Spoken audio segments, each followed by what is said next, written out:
Hello everyone, this is H the Husky, and I'm going to be making this video as a basic tutorial guide for a Protoss opener that I've been using. And I want to say I don't know if it's perfect. I don't know what the top Gosu strat is, but I think this is a good economic opener that is good really in all three matchups. Now at the entrance of this map there is a very wide ramp, so we're going to block it off as best we can in this tutorial, but really that's not the focus of this tutorial. It's going to be a basic opener for Protoss. And again, I don't know that my timings are absolutely perfect, but it's just kind of a good way to get you started if you're just brand new at StarCraft or StarCraft 2 and you just kind of want to know what a good solid opener is. So we're going to be throwing down the pylon at 9 as soon as you can, and on this map, which is Scrap Station, which happens to be my favorite map, so that's why I'm going to make probably most of my tutorial videos on this map, because it's easy on the eyes, plus it's a really fun and pretty cool map. So anyways, make your pylon at 9 and have your probe scout right after the pylon, and I'm going against Zerg, and it's really important to see what the Zerg player is opening with. Now it's really going to be up to you guys to kind of learn what the Zerg player is doing based on their first kind of opening buildings that they get, when they get their gas, how many drones they have, etc. So that's up to you guys to alter your build just from experience. This build is going to be the anti-roach build that I've used, and it's pretty effective, and so I'm just assuming that they're going roaches in this game, but you have to alter your build by yourself.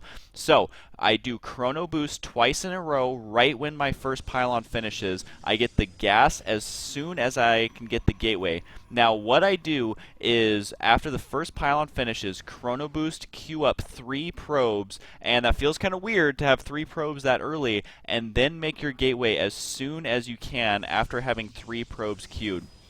Then after you make your gas, when you continue to produce probes, then make your second pylon, which before you didn't want to continue producing probes this entire time because your gateway would finish, but now the gateways take a little bit longer to make, and your gateway and pylon should finish at exactly the same time. So continue to produce probes, and I know my opponent's going roaches, so I'm actually getting my cybernetics core before my first zealot.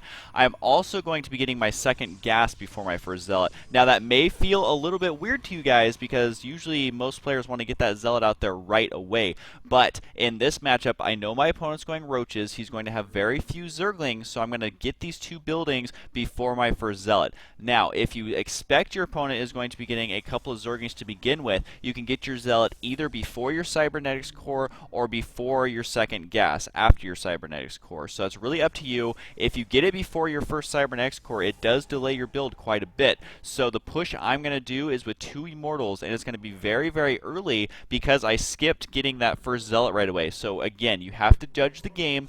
Every game is different. So in this game, I'm just assuming he's going mass roaches, which you never want to assume in StarCraft, always want to scout. Now, since we got the 2 gas, you can actually get your robotics facility very quickly. And I would recommend actually getting your third pylon, which I'm getting right now, before your cybernetics core. Mine was actually a little bit delayed because I was got a little overzealous and wanted to get that robotics facility out ASAP, which is really the whole point of this build, is to get it out as soon as you can. So technically, I'm a little supply blocked here at this very moment, but what you want to do is be working on your sentry. I like to get a sentry after my first 2 zealots because on most maps you can block off your ramp with only 2 zealots, plus put a sentry behind there, and also if they do an all-in Ling attack, you're going to have your force field. And also, start your warp gates as soon as your cybernetics core finishes. You'll want to chrono boost your warp gate technology at least once when it's researching, especially since they increase the duration that it takes to research it. Now, once your robotics facility finishes, you want to make your observer right away, unless you got really lucky with scouting, which I'm just playing against a computer, so I pretty much know what they're doing. But unless you get lucky against a real player with scouting, you have to make your observer. Very important to chrono boost that first observer and get it to your opponent's base immediately. Now, at this point in the game, this is where you can diversify your build any way you want. You can either add your add-on to get the Colossus, or you can go straight for the Immortals. Against Zerg, I prefer to go for Immortals. Against Terran, I prefer to go the Colossus, and also against Protoss, I prefer to go Colossus. So my first Immortal is out, and I'm continuing to warp in units. I usually get 1 or 2 Stalkers, and the second gateway should be turned into a warp gate right away.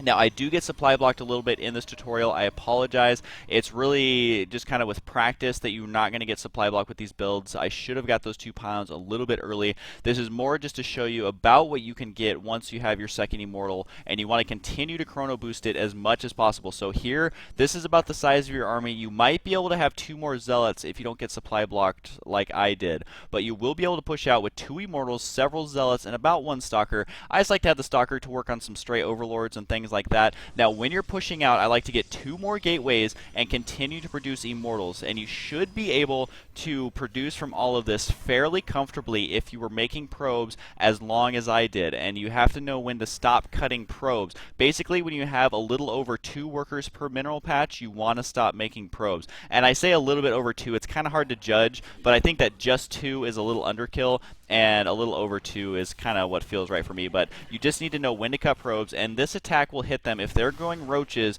they are going to be screwed. If they just went straight up roaches, they are going to be in a lot of trouble. And remember, continue to warp in through your warp gates with the hotkey W, which will select all your warp gates regardless of if you have them hotkeyed or not. And then this attack, you got about 4 zealots as well as your sentries and 2 immortals and a stalker for some overlord kills. That's kind of the push timing that I like to utilize against Zerg, which will punish them if they either A, try and macro up, or B, if they try and go mass roaches. And remember, one thing Zerg players will try and do with roaches is they will try and do a burrow attack before your immortals are out. That's why getting the observer is very, very crucial, and so you want to chrono boost him out as soon as possible. So this was just a very basic tutorial. I hope it helped at least a little bit, but this is a pretty solid opener against any race. Again, you'll want to get Colossus against the other 2 matchups. Sometimes immortals are okay against Terran if they're getting things like siege tanks and all that. So I hope you guys enjoyed it. Please let me know if you have any questions or suggestions on how to make the build a little bit better. Again, the game is constantly changing, so this may not be updated for very long. But anyways, I hope you guys enjoyed it. I plan to make a lot more of these in the future. This was just kind of the build that I've been working on. So anyways, I'll see you guys next time, and apparently my pipe textures are messed up.